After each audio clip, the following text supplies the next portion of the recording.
Kindly একটু উদয় মিস্ত্রিকে দেবেন? হ্যাঁ, উদয় বলছি। হ্যালো উদয়, আমি স্বাগতা। বলো, কি খবর? খবর আর কি? অনেকদিন তোমার টিকি দেখতে পাচ্ছি না, তাই ভাবলাম একবার রিং করি। কিছুদিন খুব বিজি আছি তো। বিজি না চাই, ইদানিং তুমি খুব আগে দিচ্ছ, কোনো প্রোগ্রাম অ্যাটেন্ড করছো না। 9 তারিখে সিধু কানু বলে তোমার খুব এক্সপেক্ট করেছিলাম, কালকে যুব কেন্দ্রের প্রোগ্রামটাতে যে আসবে না ভাবতেই পারিনি। দুশ্চিন্তা করছেন নিশ্চয়ই? করেছি তো। আসলে এটা কোনো জীবন মাস তো, অফিস একেবারে নিয়ে নিচ্ছে। আর তাছাড়া কি প্রোগ্রামগুলো সব কেমন যান্ত্রিক মনে হয়, কোথাও যেন প্রাণের তাগিদ নেই, সব কেমন লোক দেখানো, চোখ ঘুরানো। ডেঞ্জারাস, তুমিও এরকম ভাবছো নাকি? ভাবছি বলা চলে না, এটাকে জাস্ট একটা কি বলবো মনে হওয়া। আমার কিন্তু মনে হচ্ছে তুমি ধীরে ধীরে পাল্টে যাচ্ছ। না না, পাল্টাবো কেন? আমি তো কি, তুমি পরিবর্তনের বিরোধী? না, তা কেন? তবে পাল্টে যাওয়ার অন্য মানে হয় কিনা? সেই মানে মাথায় রেখেই বলছি, তোমাকে আরো পাল্টাতে হবে। স্বাগতা, প্লিজ খেয়ালই করো না, একটু পরিষ্কার করে বলো। হেয়ারের মতো শোনাচ্ছি বুঝি? শোনো, তোমার কথা আমি মাকে বলেছি। কোন কথা? ন্যাকা এই বুদ্ধি নিয়ে বিপ্লব করবে? তোমার কথা মানে আমাদের কথা। ও আচ্ছা, তারপর মা কি বললেন? মায়েরা যা বলেন আর একটু ভাবনা চিন্তা করতে, তোমার সম্পর্কে আরো কয়েকটা বিষয় জানতেও চাইছিলেন। যেমন? হ্যালো, এটা কি 7555? না না, এটা 9836। দেখুন তো কি ঝামেলা, ডায়াল করতে আপনাদের লাইনে ঢুকে পড়লো। বেশ হয়েছে, এবার ফোনটা ছাড়ুন, আমরা একটা জরুরি কথা বলছি। নিশ্চয়ই নিশ্চয়ই, দুঃখিত, খুবই দুঃখিত। যত সব বুট ভাষা। হ্যালো স্বাগতা, লাইনটা আছে তো? আছো এখনো? বলো, তারপর মা কি জানতে চাইছিলেন? সবাই যে চায়, এই যেমন বাড়ি, বংশ, শিক্ষা, চাকরি, চেহারা। তুমি কি বললে? যা সত্যি। যেমন? এই তুমি গ্রামের ছেলে, সায়েন্স গ্রাজুয়েট, একটা ব্যাংকে কাজ করছো। আর কিছু বলনি? হ্যাঁ। তারপর? মা জানতে চাইলেন বিয়ে হলে কি গ্রামেই যেতে হবে? তো আমি বলেছি গ্রাম তো আমার কোনো আপত্তি নেই, আমরা যাদের জন্য লড়াই সংগ্রাম করি সেই কৃষক শ্রমিকেরা তো গ্রামেই থাকে। মা অবশ্য শুনে খুব খুশি হয়েছেন বলে মনে হলো না। কেন? আসলে গ্রামের পরিবেশে ছেলে মেয়ে মানুষ করা তো খুব কঠিন। তাছাড়া মা হয়তো ভাবছেন যে কৃষ্টি কালচারের ভেতর দিয়ে তারা আমাকে বড় করেছেন, তার সম্পূর্ণ বিপরীত একটা জায়গায়। বিপরীত বলবে না স্বাগতা, তবে কিছু আলাদা তো বটেই। সেটাই, দেখো উদয়, আমরা হয়তো পুরনো সংস্কারগুলো মানি না, তবু এটা তো অস্বীকার করা যাবে না যে আমার পরিবার বংশানুক্রমিকভাবে যজমানি করেছে। যদিও 2-3 পুরুষ ধরে চাকরিটাও তাদের পেশা, সেক্ষেত্রে তোমাদের পরিবার বরাবর কৃষি দিল, তার ধ্যান ধারণা আলাদা, যেটাতে আমি ঠিক অভ্যস্ত নেই। স্বাগতা, তুমি নিশ্চিন্তে থাকতে পারো, তোমাকে অজপাড়াগায় ফিরে রাখবো না। গ্রাম থেকে এলো, আমি তো গ্রাম্য নই, ভাবছি এদিক করে আমার মিস্ত্রি পদবিটাও বদলে নেবো এবার। তাই নাকি? তাহলে আমার পদবিটা নিয়ে নাও, মুখার্জি। তামাশা না স্বাগতা, সিরিয়াসলি ভাবছি। আচ্ছা, সব কথা ফোনেই সেরে ফেলবে নাকি? শোনো, কাল বাংলা একাডেমি হলে আমেরিকা কৃষ্ণাঙ্গদের উপর আক্রমণের প্রতিবাদে একটা সেমিনার আছে, চলে এসে ওখানেই কথা হবে। ছাড়ছি তাহলে? সময়টা বলোনি কিন্তু। 4টে ছাড়ছি। যাক, স্বাগতা, কনসেপ্টটা শেষ পর্যন্ত পাওয়া গেল। এবার কাছাকাছি একটা ফ্ল্যাট খুঁজতে হবে, দুজনের মতো ছোট্ট সুন্দর একটা ফ্ল্যাট।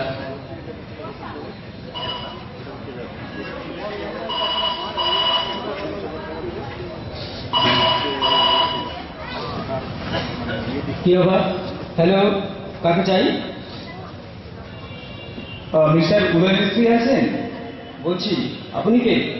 আমাকে আপনি ঠিক চিনবেন না, আমিও যে আপনাকে চিনি এমন নয়। আমার ফোন নাম্বার পেলেন তার কাছে? আপনার কাছেই। আপনাকে ফোন নাম্বার দিয়েছি?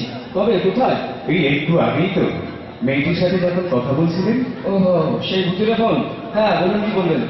একটু সময় আছে কি আপনার হাতে? Just 2-4 minute.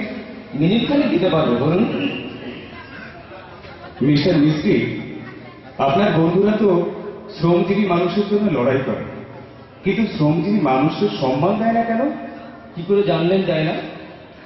দিলে মিস্ত্রি পদবিটা আপনি চেঞ্জ করতে চাইছেন কেন? ওতে আপনার শ্রমজীবী পরিচয়, দলিত সমাজভক্তির পরিচয় প্রকাশ হয়ে যায় বলেই। এরপর নিশ্চয়ই নামের পাশে একটা অভিজাত পদবি লাগাবেন। আপনি কি ফোনের আড়ি পেতে আমাদের কথা শুনছিলেন? অত্যন্ত নিকৃষ্ট কাজ করেছেন।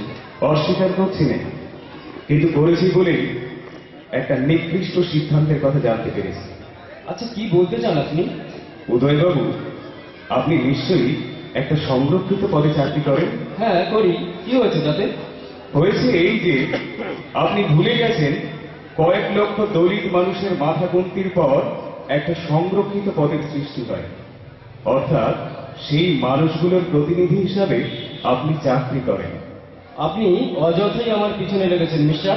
কি নাম আপনার? বিবেক, বিবেক মাঝি। মাঝি? যাও মিস্টার মাঝি, আপনি একটা ডেঞ্জারাস। না ভাই, আমি আসলে বলতে চাইছিলাম যে সমাজের প্রতিনিধিত্ব করবেন এই আশায় আপনাকে চাকরি দেওয়া হয়েছে। সেই সমাজকে অসহায় অবস্থায় ফেলে আপনি পালিয়ে যেতে পারেন না। কে বললো আমি পালিয়ে যাচ্ছি? যাচ্ছেন না, যাতায়াতের অজুহাতে গ্রাম ছাড়ছেন, ভদ্রলোকেদের সঙ্গে মিশতে কষ্ট হয় বলে পদবি ছাড়ছেন, স্বাগতার পছন্দ নয় বলে কৃষক শ্রমিকের সংস্কৃতি ত্যাগ করছেন, তবু বলছেন আপনি পালাচ্ছেন না। আপনি কি ওকালতি করেন মিস্টার মাঝি? সত্যি বলতে কি জানেন, আপনার উপর আমার ভীষণ রাগ হচ্ছে, কিন্তু আমি রাগ করতে পারছি না। কারণ সঠিক জায়গাটা আমি ছুঁতে পেরেছি। এর বিরুদ্ধে তো বলার কিছু নেই। মিস্টার মিস্ত্রি, শিক্ষিত দলিতেরা প্রতিদিন এইভাবেই পালিয়ে যাচ্ছে নিজের সমাজ থেকে। গিয়ে কোথায় ঢুকছে জানেন? মনুবাদী সংস্কৃতির পাঁকে, যার মূল কথা হল ভেদ, বৈষম্য, ঘৃণা, শোষণ। কে বললো এসব আপনাকে? বাবা সাহেব। বাবা সাহেব? নামটাও শোনেননি বোধ হয়। যাকে বলুন তো, মিস্ত্রি পদবি নিয়ে অত লজ্জা কেন আপনার? উদয়বাবু, আমাদের সমাজ যে পিছিয়ে আছে তাতে সন্দেহ নেই। আসুন না, সবাই মিলে তাকে এগিয়ে নিয়ে যাবার চেষ্টা করি। পালিয়ে যাব কেন? যদি মনে করেন সমাজে কোথাও জঞ্জাল আছে, তাকে পরিষ্কার করুন। পদবি হারিয়ে অভিজাত বংশের জামাই হবার মধ্যে কোনো কৃতিত্ব নেই। আমি পদবি না পাল্টালে স্বাগতা আমাকে বিয়ে করবে না ভাবছেন? তাহলে শুনুন, স্বাগতা অত্যন্ত প্রগতিশীলা, লড়াকু মেয়ে। হ্যাঁ, সে তো শুনলামই। যদিও ভারতবর্ষের মনুবাদী প্রগতিশীলদের দৌড় আমার অজানা নয়। মিস্টার মিস্ত্রি, কাল বাংলা একাডেমিতে যাবেন নিশ্চয়ই? বর্ণ বৈষম্যের বিরুদ্ধে সেমিনার যাব না? সেখানে গিয়ে একবার জিজ্ঞাসা করবেন, আমেরিকা আর আফ্রিকা তো অনেক হলো, ভারতবর্ষের বর্ণ বৈষম্য নিয়ে ওরা কবে সেমিনার করবে? আপনি যা মিন করছেন বুঝতে পারছি, তবে শুনুন, ওদের আন্তরিকতা নিয়ে প্রশ্ন তোলা নিরর্থক। তাহলে চুনিকুটালের ঘটনায় পশ্চিমবঙ্গ তোলবার হয়ে গেল না কেন? সেও না হয় হলো একটা তুচ্ছ মেয়ের ব্যাপার, কিন্তু নাগপুর নিয়ে আপনার বিপ্লবী বন্ধুরা কি করলেন? আর ছত্তিশগড়ে আদিবাসী সৈনিক। নাগপুর মানে আপনি সেই গন্ড গোয়ারি না কি সব কথা বলছেন? হ্যাঁ মশাই, সুপরিকল্পিতভাবে ইলেকট্রিক শক দিয়ে যাদের মারা হয়েছে। কাগজে লিখেছে 150, প্রত্যক্ষদর্শীরা বলছেন 500-রও বেশি। জালিয়ানওয়ালাবাগের হত্যাকাণ্ডের নৃশংসতাকেও যা হার মানায়, তা নিয়েই ভারতবর্ষ তোলপাড় হলো না তো? কত তুচ্ছ বিষয়ে বন্ধ হয়, কই এ নিয়ে তো কেউ বন্ধ ডাকল না। সত্যি ঘটনাটা খুব দুঃখের। শুনুন, শুধু কিউবা নিয়ে, আফ্রিকা বা আমেরিকা নিয়ে চেঁচিয়ে প্রগতিশীল হওয়া যায় না। যে ভদ্রলোক রোজ নিজের পরিবারের গায়ে হাত তোলে, সে অন্যের বধূ নির্যাতন নিয়ে কথা বলতে যায় কোন অধিকারে? মিস্টার মাঝি, আপনার যুক্তি যে খুবই জোরালো তাতে সন্দেহ নেই, কিন্তু আমাদের কি করার আছে বলুন তো?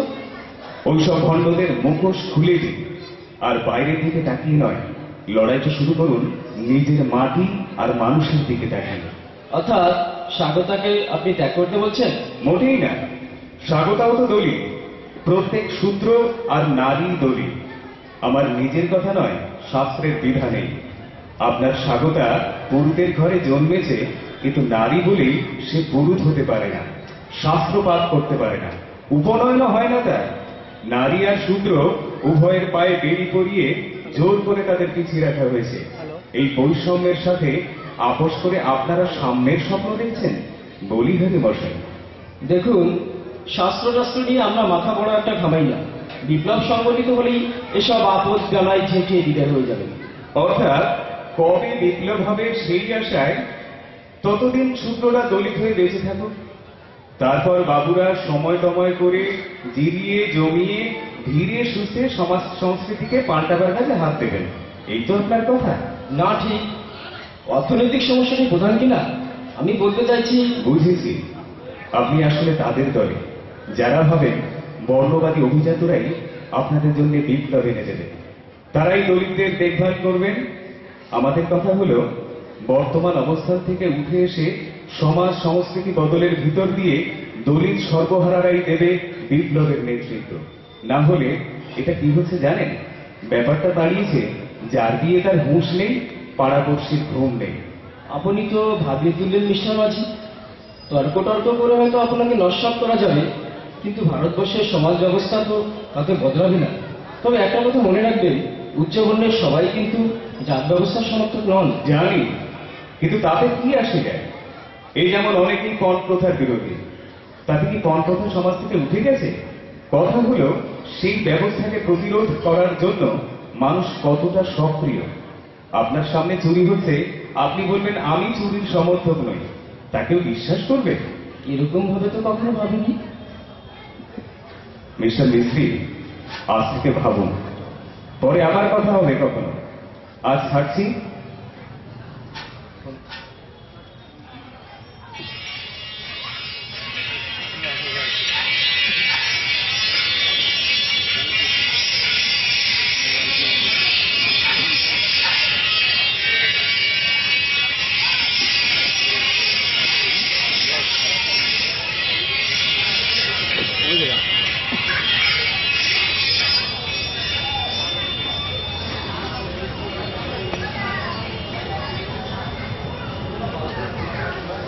হ্যালো,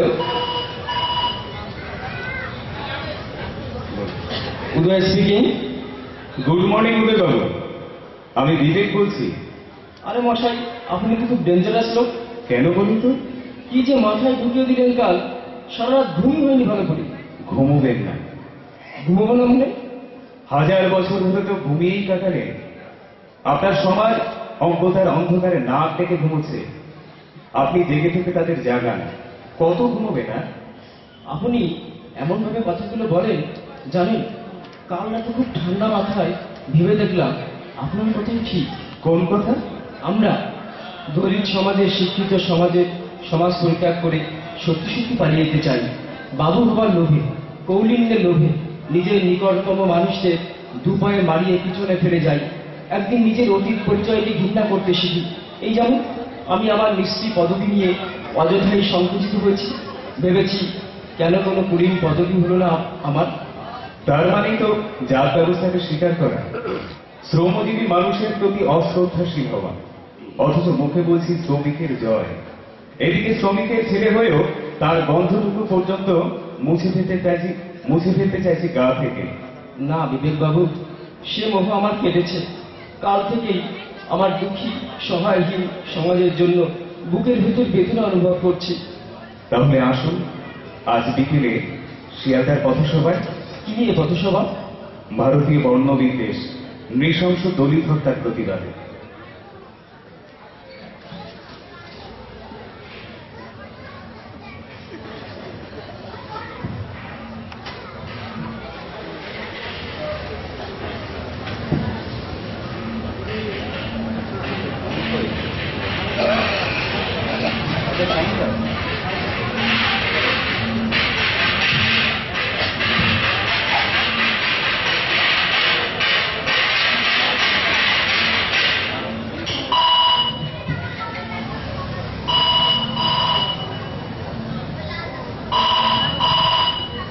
হ্যালো, উদয়, স্বাগতা বলছি। মনে আছে তো আজ বিকেলে? সরি স্বাগতা, আজ একাডেমিতে যাওয়া হচ্ছে না, শিয়ালদা যেতে হচ্ছে। শিয়ালদা? সেখানে কি? পথসভা, ভারতীয় বর্ণ বিদ্বেষের বিরুদ্ধে। কাদের সভা? জানি না ঠিক, ধরে নাও ভারতীয় নিগ্রো মানে দলিত আদিবাসীদের। ছি উদয়, তুমিও শেষে? কোন প্রগতিশীল মানুষ এভাবে একটা সংকীর্ণ ভাবনার মধ্যে আশ্রয় নিতে পারে? বর্ণ বিদ্বেষের বিরুদ্ধে লড়াই করার সংকীর্ণতা? তাহলে কৃষ্ণাঙ্গদের জন্য গলা ফাটাও কোন অজুহাতে? নাকি বলতে চাও ভারতীয় বর্ণবাদ জিন্দাবাদ? ব্যাপারটা তা নয়। প্রশ্নটা হলো লিপি। বর্ণ ব্যবস্থাকে কি শ্রেণী সংগ্রামের চেয়ে গুরুত্বপূর্ণ মনে করো তুমি? নিশ্চয়ই নয়, কিন্তু মজার কথা হলো ভারতবর্ষের শূদ্রবর্ণ আর শোষিত শ্রেণী কি অভিন্ন নয়? এদের কাদের সংগ্রামকে তুমি খাঁটি শ্রেণীর সংগ্রাম বলবে? অভিজাত শ্রেণীর সংগ্রামকে, না দলিত শ্রেণীর সংগ্রামকে? প্রশ্নটা বেশ কঠিন, একটু ভেবে বলতে হবে। দেখো স্বাগতা, মাঝে মাঝে আমার মনে হয় এদেশের শোষণ মুক্তির সঠিক সংগ্রাম এখনো শুরু হয়নি। তার ওই ভদ্রলোক বলছিলেন, কে? বিবেক নাম ভদ্রলোকের, সঠিক কথাই বলছিলেন যে জাত ব্যবস্থার মূল্যবোধকে মেনে নিয়ে সাম্যবাদী হওয়া যায় না। এদেশে এখনো অবধি সাম্যবাদী আন্দোলনের যারা নেতা, তারা সবাই যে অভিজাত সমাজের তাতে সন্দেহ নেই। সম্ভবত সেই কারণেই ভারতীয় বর্ণ বিদ্বেষের বিরুদ্ধে কোনো আন্দোলন তারা গড়ে তুলতে চান না। এই ফাঁকিগুলো এখন খুব চোখে পড়ছে। তোমার অভিযোগ কি তাহলে নেতৃত্বের বিরুদ্ধে? অনেকটা তাই। এখনো অবধি মনে হচ্ছে তারা কিছু লুকোচ্ছেন, তাই ক্রমশ দূরত্ব বাড়ছে প্রকৃত সর্বহারাদের সঙ্গে। এদেশে যখন নাগপুর, সিন্দুর, অরওয়াল, মরিচঝাপির গণহত্যা ঘটে, প্রতিবাদে মুখর হতে দেখি না কাউকে। কেন বলো তো স্বাগতা? কোন শ্রেণীর স্বার্থে? তুমি খুব চার্জ হয়ে আছো উদয়। এ সময় অন্তত ফোনে আলোচনা চলতে পারে না, বরং একদিন বিষ্ণুদার সঙ্গে বসা যেতে পারে। তোমার প্রশ্নের উত্তর নিশ্চয়ই তিনি দেবেন। কারোর সঙ্গে বসতে আমার আপত্তি নেই স্বাগতা। আমার কথা হলো, ভঙ্গি দিয়ে কাউকে ভোলাবার পক্ষপাতে আমি নই। ও হ্যাঁ, আর একটা কথা, পদবি পরিবর্তনের সিদ্ধান্ত আমি বাতিল করেছি। হঠাৎ? শ্রমজীবী সমাজের সঙ্গে ওটা আমার সম্পর্কের সূত্র। সেই সূত্র ছিন্ন করে আমি গৌরবান্বিত হতে চাই না। একদিনেই তুমি যেন হঠাৎ অনেকটা বদলে গেছো। শোনো উদয়, আজ একাডেমিতেই চলে এসো, আমার অনুরোধ। বর্ণ বিদ্বেষের বিরুদ্ধে প্রকৃত প্রতিবাদে সামিল হতে চাই আমি, এজন্য শিয়ালদাতেই যেতে হবে। আমার অনুরোধ রাখবে না? ছাড়ছি, পরে কথা হবে।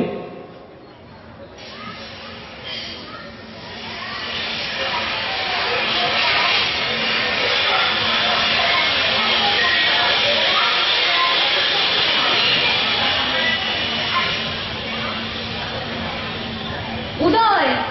এ কি স্বাগতা, তুমি এখানে? একাডেমিতে গিয়ে দেখলাম তুমি নেই। তোমাকে ফিরিয়ে নিয়ে যাবে বলে তক্ষুনি বেরিয়ে পড়লাম। আমাকে ফেরাবে ভেবেছিলাম, কিন্তু এখন উল্টে আমি নিজেই ফিরে এলাম। মানে? দাঁড়িয়ে দাঁড়িয়ে তোমাদের বক্তৃতা শুনলাম। এই যন্ত্রণার অভিজ্ঞতা, অভিযোগ কিছুই তো অমূলক নয়। জানো উদয়, সমস্ত জীবনে এই প্রথম নিজের পদবীর জন্য আমার লজ্জা হচ্ছে। মনে হচ্ছে হাজার বছরের সামন্তবাদী প্রভুত্বের প্রতীক চিহ্ন আমি নিজের নামের সঙ্গে বহন করেছি। কেন আমি তোমাদের মতো শ্রমজীবী পরিবারে জন্মালাম না? কেন আমার রক্ত শোষকার প্রতারকের পদধূলি? জন্মের জন্য তুমি দায়ী নয় স্বাগতা, আমরা কেউ দায়ী নই। দায় যদি কারুর থাকে, সেই সমাজ ব্যবস্থা, আমূল এই ব্যবস্থাটাকে আমরা পাল্টাবো। সে কাজ শুরু করতে হলে একাডেমি নয়, এই পথের ধুলোই হলো প্রকৃত জায়গা। সেই জন্যই ফিরে দাঁড়ালাম। এদের মাঝখানে কি আমাদের জায়গা হবে না উদয়? কেন হবে না? চলো ওই সামনে গিয়ে ওদের মধ্যে দুজনে বসে পড়ি।